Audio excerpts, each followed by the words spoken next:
fans, welcome to the next episode of This Week in the Blues. It's our 5-minute take on blues history.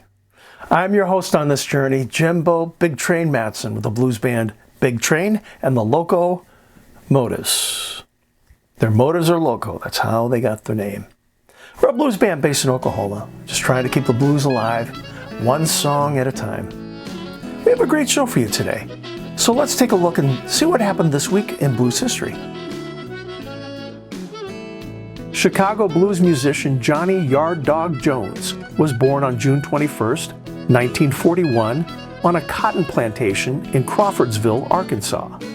Influenced by Robert Johnson and T-Bone Walker, Jones has said that when he was in his early teens, he was given harmonica lessons by Little Walter. At the age of 18, he moved to Chicago and played in clubs and on the blues circuit for several decades before recording his debut album at the age of 55. He won a W.C. Handy Award in 1998. Blues musician J.W. Warren was born June 22, 1921, in Ayrton, Alabama.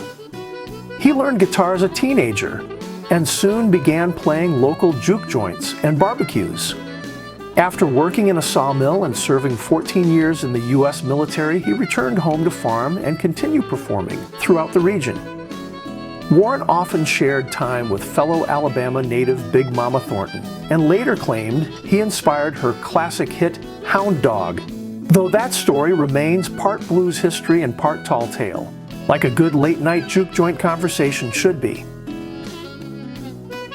Singer Helen Humes was born in Louisville, Kentucky, on June 23, 1913. She became a versatile vocalist whose career spanned blues, jazz, R&B, and pop music. Starting in church choirs and local dance bands, she recorded blues songs as a teenager before later working with artists like Count Basie and Red Norvo.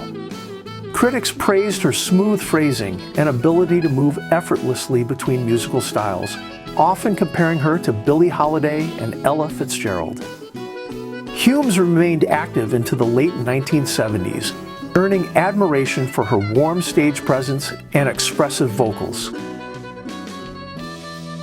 Delta bluesman T. Model Ford was most likely born June 24, 1923, in Forest, Mississippi. He lived a hard and unpredictable life before becoming a musician in his 70s. After years spent farming, working in sawmills, driving trucks, and even serving time on a chain gang for murder, Ford taught himself guitar after his fifth wife left him one as a goodbye gift. Unable to read music, he developed a raw, hypnotic style, blending Delta blues, Chicago blues, and juke joint traditions. His late-life rise to blues fame made him one of the genre's most unforgettable characters. On June 25, 1949, Billboard magazine replaced the term race records with rhythm and blues, a landmark shift credited largely to writer Jerry Wexler. The change reflected evolving attitudes toward black music and culture in post-war America. The newly named R&B charts featured artists like Louis Jordan, Big Joe Turner, Roy Brown, and John Lee Hooker. Their music blended blues, jazz, gospel, and boogie-woogie into the sound that would help create rock and roll. Blues singer and pianist St. Louis Jimmy Oden was born June 26 in 1903 in Nashville. He lost both parents by the time he was 8. He sang and taught himself to play the piano, and in his teens, he left home for St. Louis and began performing with the pianist Roosevelt Sykes. After more than 10 years playing together, they both moved to Chicago. It was there that he was nicknamed St. Louis Jimmy and had a solid performing and recording career for the next 4 decades. Johnny Big Moose Walker was born June 27, 1927, in Stoneville, Mississippi. He went on to become one of Chicago's most respected blues keyboard players.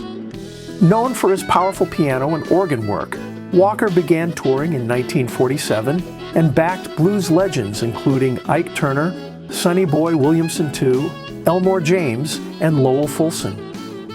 After relocating to Chicago in the late 1950s, he worked with giants like Muddy Waters, Howlin' Wolf, Otis Rush, and Sonny Landslim. His nickname came from the long hair he wore as a child, giving him a larger-than-life image long before his music did. All right, blues fans, if you want to know more about these stories or other things that happened this week in the blues, then head over to BigTrainBlues.com and explore the archives. Better yet, follow us on social media and see every blues history post.